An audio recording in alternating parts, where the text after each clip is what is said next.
अहो पंत ऐका. काय ऐकायचंय तुमचं? काय बघायचंय तेही या सदरेवर? स्वराज्याचं यशो मंदिर ज्या निर्णयावर उभं राहिलं ती ही सदर, आणि तिथे हा धांदरटपणा चाललाय. अहो पंत, म्हणून माणसं योग्य लागतात. माणसांची निवड राजांनी केली आहे पंत. माणसांची केली आहे, तुझी नाही. ते छंदोगामात आहेत पंत, पण मंत्री नाहीत. त्यांनी फार तर शब्दात रमावं, माणसात नाही. पंत शंभूराजांचे ते मित्र आहेत, ते पदाधिकारी आहेत. स्वराज्याच्या हिताच्या निर्णयात ते असू शकतात. कसला स्वराज्य हिताचा निर्णय? हा तर धर्म बुडवायला बसलाय. पंत माफी असावी, पण आम्ही काय धर्म बुडवला? बाटलेल्या माणसांना, यवन झालेल्या माणसांना धर्मात का घ्यायचं आणि घ्यायचं की नाही हे ठरवणारे आपण कोण? हा कोण? याला तो अधिकार आहे का? याचा विचार करा. पण काय चुकीचं आहे ते तर सांगा. शिवाय राजा नसते तर त्यांनीही या लोकांना धर्मातच घेतलं असतं. थोरल्या महाराजांनी सुद्धा असे निर्णय नव्हते का घेतले? म्हणजे आपल्या धर्माची दारं जाणाऱ्यासाठी उघडी आणि येणाऱ्यासाठी बंद. हे थांबलं पाहिजे असं थोरले महाराज म्हणाले. हात जोडतो तुम्हाला. महाराजांच्या गोष्टी सांगून नका अनाचार करू. नका महाराजांच्या स्वराज्यात अधर्म माजवू. अहो पंत पाया पडतो तुमच्या. तुम्ही गप्प बसा. तुम्हाला जायला सांगितलं तरी आलात तुम्ही इथे, आणि काल गडावर आलेल्या माणसाच्या नादाला लागलात. बंद करा हे. पण ते धर्माचं काम करतायत. अहो काय धर्म कळतो यांना? अघोरी पंथाचे हे लोक चांगल्या धर्माला जळवासारखे चिकटतात. शाक्त पंथाची दीक्षा देऊन खरा धर्म बुडवायचा हे यांचं धर्माचं काम. पंत ऐका, शांत व्हा. त्यांना शांत करा. मी शांतच आहे, आणि या पवित्र सत्रेवर मी सभ्यपणानेच वागतो आहे. परंतु पंत, ही आपली माणसं आहे, धर्मात युवात आहे. स्वराज्य त्यांना दूर करणार नाही, आणि शंभूराजांना ते आवडणार नाही. आलं लक्षात?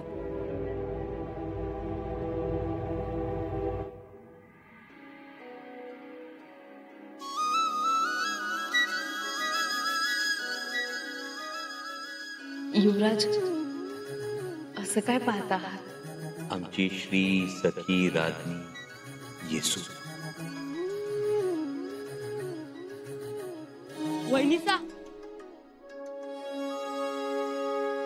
वहिनीचा दादासाहेब पाचाडला आलेत. पाचाडला? का? खूप चिडलेत. तुम्ही त्यांना सूर्यमाळ द्यायला विसरलात ना? अगं बाई, असं कसं विसरलो आम्ही? माफी असावी वहिनीसा, पण तुमचं लक्ष नसतं आमच्या दादासाहेबांकडे. नाही हो बाळराजे, त्यांच्याशिवाय आमचं लक्ष कुठेच नसतं हो. पण असं कसं विसरलो आम्ही सूर्यमाळ द्यायला?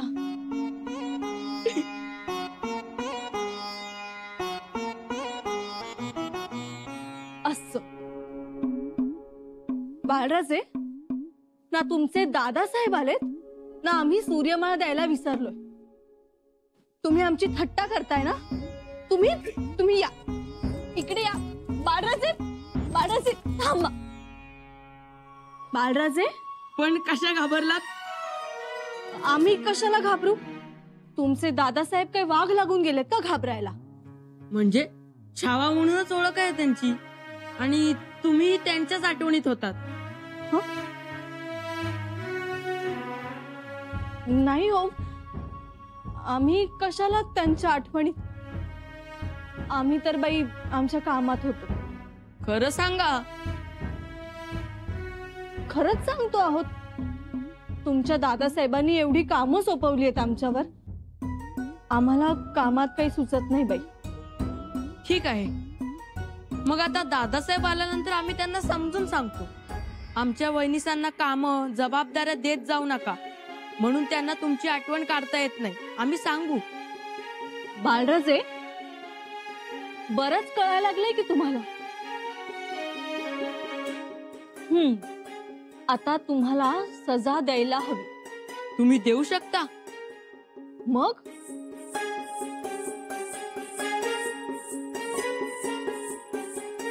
ही मुद्रा बघितलीत का? खूप अधिकार आहेत आमच्याकडे. हो, म्हणजे एकतर कुलमुक्त्यार आहात आणि महाराणी सुद्धा. हा शिक्का बघितलात? श्री सखी राज्ञी जयते. हा शिक्का आम्हाला स्वतंत्र निर्णय घेण्याचे अधिकार देतो. आम्ही न्यायही करू शकतो. चांगले स्वराज्य हिताचे निर्णय देखील घेऊ शकतो आम्ही. एवढे अधिकार आहेत तुम्हाला? मग बाळराजे, तुमच्या दादासाहेबांनी तुमच्या वहिनीसांना समानतेचा दर्जा दिलाय. खूप थोर मनाचे आहेत राजे. मग चांगला सांभाळ करा त्यांचा. बाळराजे, तुम्ही बाळराजे, एवढे मोठे निर्णय कोणीही येतो आणि कोणीही घेतो. काय चाललंय हे? शिवाय काहीही झालं की शिवछत्रपतींचा दाखला द्यायचा. पंत, एक बोलू का? आपण पेशवे, आपल्याला कोण थांबवणार? बोला. कविराज योग्य तेच करताय. हे योग्य वाटतंय तुम्हाला? होय, आणि तुम्हालाही वाटावं. कुठल्या आधारावर? कुठल्या म्हणजे आपल्याला आधार थोरल्या महाराजांचा. थोरल्या महाराजांनी जी सूत्र अवलंबली ती सूत्र लक्षात घेऊनच आपण वागलं पाहिजे. पंत, माफी असावी, परंतु चांगल्या गोष्टीला चांगलं म्हणा आणि चांग भलं बोला. चांग भलं म्हणण्याचा अधिकार तुमचा. तुम्हाला वडिलांच्या पुण्याईवरती पेशवेपद मिळालंय. तुम्हाला कुठे आमच्यासारख्या खस्ता खाव्या लागल्या? पंत, म्हणून आयत्या पीठावर रेघोट्या मारताना सरळ माराव्यात. तिरक्या मारल्यात तर त्या बऱ्या दिसणार नाहीत. परंतु पंत, तुम्हाला अडचण कशाची वाटते? कशाची म्हणजे? एवढे महत्वाचे निर्णय कोणीही घ्यायला लागलं तर धर्म बुडेल. त्यासाठी अधिकारी वर्ग आहे, तो बघेल. त्यांच्या पुढे या धर्मांतराची शहानिशा होऊ द्या. की हुरळली मेंढी आणि लागली लांडग्याच्या पाठी. छाव्याच्या म्हणा पंत. कलुषा, गंगाधर कुलकर्णी न्याय मागायला आलेत आणि त्यांना न्याय मिळणार. रेड्याच्या रक्तात धोतर बुचकळून काढायची नाहीत कविराज.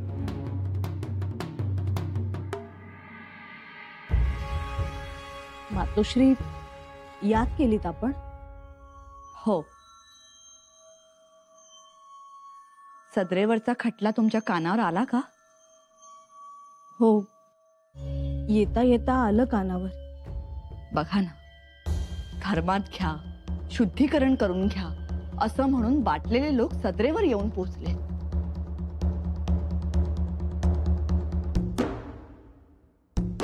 न्याय मागत आहेत ते. अनाजी पंतांचा जोरदार आक्षेप आहे या गोष्टीला. कारण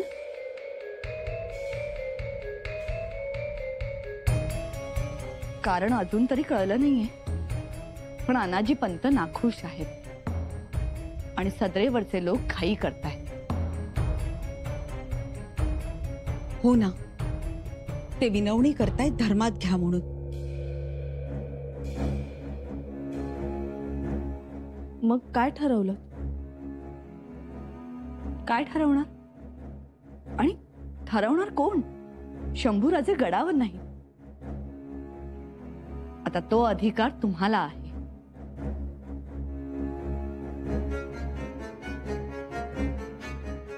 मग आम्ही निर्णय घेऊ का? तेवढी जाण आहे का तुम्हाला? म्हणजे तो काही साधा कज्जा नाही. धर्मांतराची गोष्ट आहे. कित्येक वर्ष मोगलात राहिलेली कुटुंब, त्यांच्या मनातील हेतू खरा की खोटा हे ओळखायचं कसं आपण? मातोश्री, तुम्हाला काय म्हणायचं? म्हणजे आम्ही न्याय करावा की नाही? तुम्ही आम्हाला राजमाता म्हणून विचारत असाल तर आमचं म्हणणं आहे की न्याय करण्याची घाई करू नका. अहो पण रायगडावर आलेल्या पीडितास असंच पाठवायचं का? अजिबात नाही. परत यायला सांगा. म्हणावं शंभूराजे गडावर नाही. पण आम्ही आहोत. कुलमुखत्यार म्हणून आम्ही ते प्रकरण पाहू. आवश्यकता भासल्यास न्यायही करू. परंतु मातोश्री, छत्रपतींच्या रायगडावरून कोणीही अत्याचारग्रस्त मनुष्य नाराज होऊन जाणार नाही. आलोच आम्ही.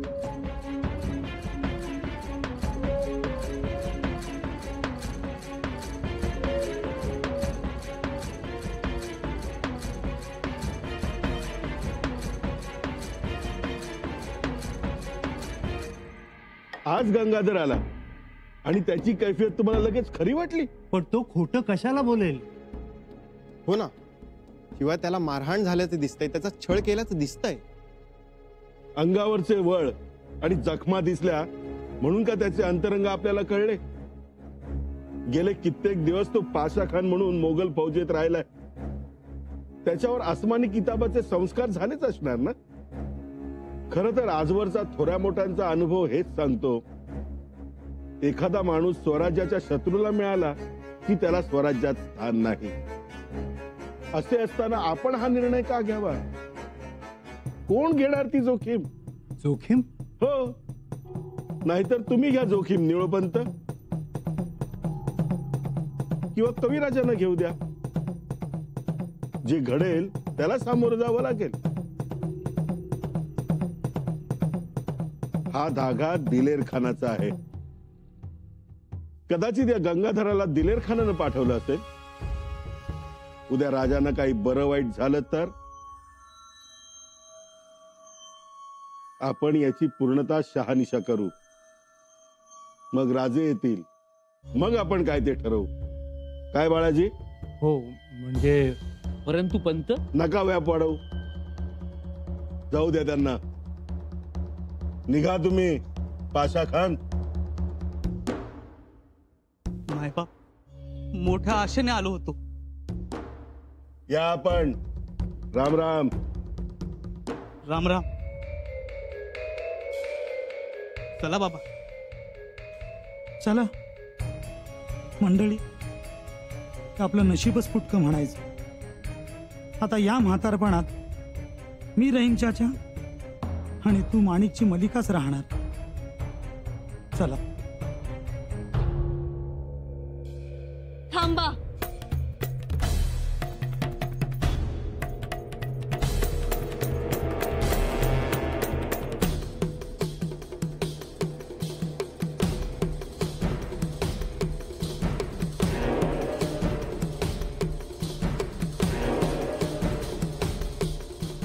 राणीसाहेब, आम्ही जायला निघालोय. आम्हाला जाऊ देऊ नका. राणीसाहेब, आम्हाला धर्मात घ्या. राणीसाहेब, आमची काय चूक? देवाच्या दारात आमच्यावर का अन्याय? तुमच्यावर अन्याय होणार नाही.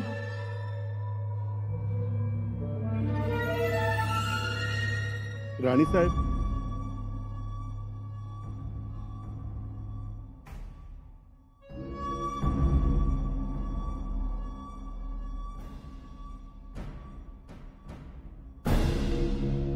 आम्हाला हे प्रकरण पूर्णपणे ठाऊक आहे, म्हणून आम्ही कुलमुखत्यार म्हणून निर्णय घेतोय.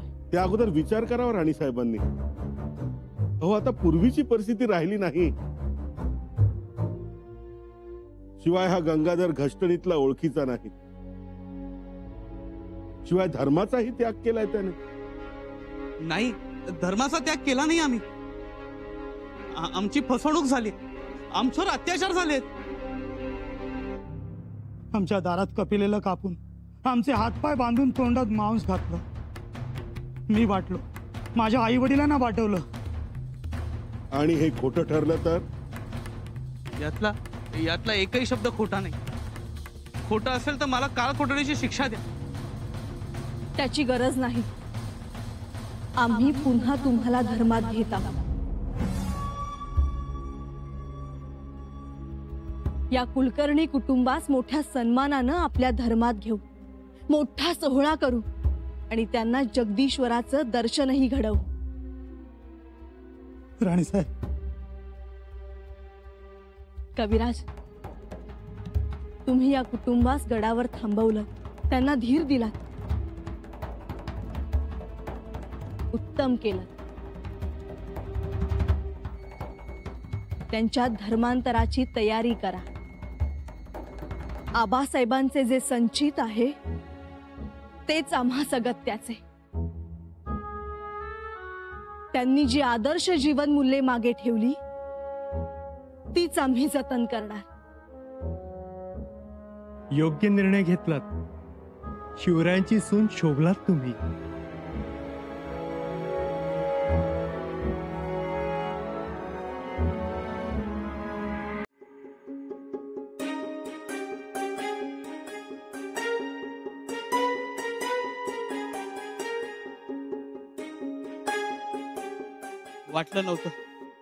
वाटलं नव्हतं पुन्हा कपाळावरती अष्टगंध लावता येईल म्हणून.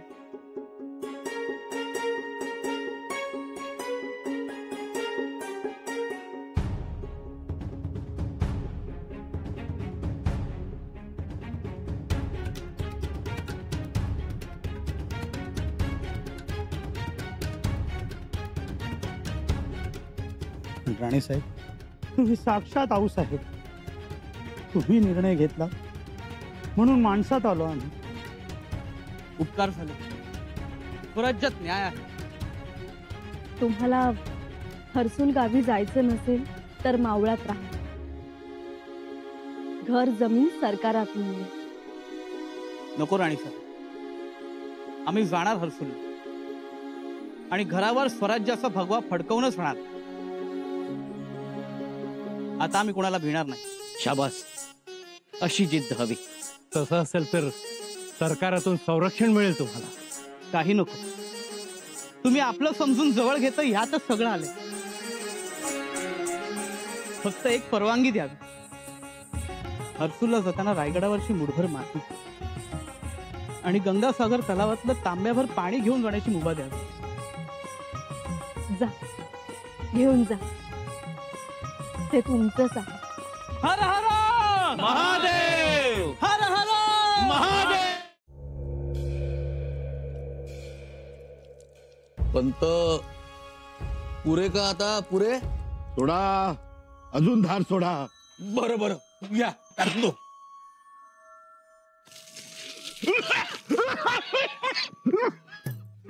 गेला नाका टोंडात पाणी गेलं. तिथेच गेलं ते जेव्हा कलुषाने न्याय केला तेव्हा. पंत, अहो नका डोक्यात राग धरू. तोडून द्या ते आता. सोडून द्या? हो. काय सोडून द्या? हो, कोण कुठला कलुषा तो न्याय करणार आणि आपण बघत बसायचं? काय कळतंय त्याला? हो पंत, शांत व्हा. हो, शांत व्हा. हो, आता शांत राहिलो ना तर आपल्याला आयुष्यभर कायम तर शांत राहावं लागेल. अहो, हे षडयंत्र आहे. कावा आहे कावा. आम्हाला खाली दाखवण्याचा प्रयत्न चाललाय हा. पण मी सहन करणार नाही. ते झालंच हो पंत, पण जरा सबुरीनं घ्या. काय सबुरी? आम्हाला गप्प केलं गेलं.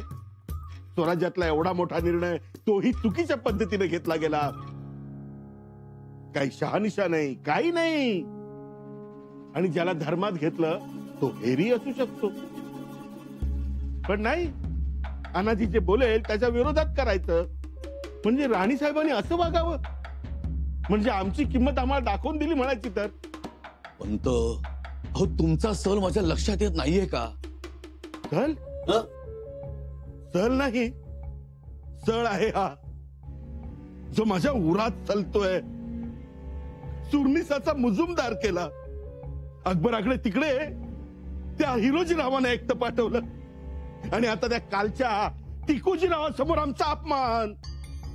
या अनाजी पंताला रायगडावर जर सन्मानाने ठेवायचं नसेल तर तसं सांगा. पंत, अहो उगाच अर्थाचा अनर्थ करू नका. जे मिळालंय, जसं मिळालंय ना ते गोड मानून घ्या. उगा शंभू राजेपर्यंत जर गोष्टी पोहोचल्या ना तर जे मिळालंय ना तेही मिळणार नाही आणि तुमच्या बरोबर आम्हा सगळ्यांचीच फरफट होईल. तेव्हा तेव्हा जरा सबुरीनं घ्या. हे चालणार नाही. आबाची बैल न बाबाची गाडी, आणणार सुका न सोडणार तुका, असा भोंगळपणा चाललाय. पण नाही चालू देणार हे. बघत रहा.